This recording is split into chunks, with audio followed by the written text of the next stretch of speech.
Le regard est fondamental. Si vous regardez les archers aux Jeux Olympiques, vous le sentez dans le regard, l'énergie, l'engagement, la niaque, comme on dit.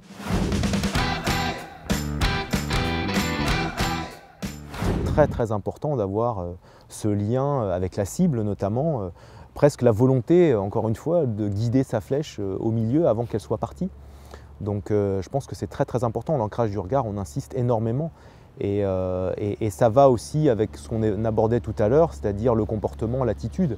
Voilà, si vous êtes vraiment passif, comment dirais-je, pessimiste, ça se voit sur vos traits de visage, vous n'avez pas d'enthousiasme, vous dégagez en fait un peu d'appréhension, de peur, d'angoisse, ça ne peut pas fonctionner. Naturellement, le regard fait partie de notre activité parce que quand vous voulez atteindre la cible, vous regardez votre cible.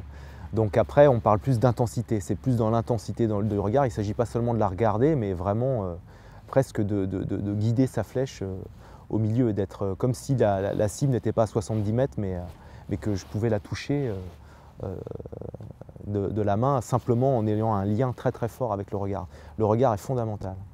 Comme dans beaucoup de sports, vous allez prendre, j'avais fait un parallèle il y a quelques années avec le tir d'un lancer franc au basket, où en fait il y a beaucoup de similitudes entre le tir d'un lancer franc au basket, où il n'y a pas les adversaires qui poussent, etc., où là on est dans une situation normée, c'est un peu quelque part l'archer face à sa cible avec son arc et sa flèche, là c'est le basketteur avec son ballon et le panier. Il y a beaucoup de similitudes en termes d'ancrage du regard, de routine, de comportement, de concentration qu'on peut retrouver dans cette situation-là.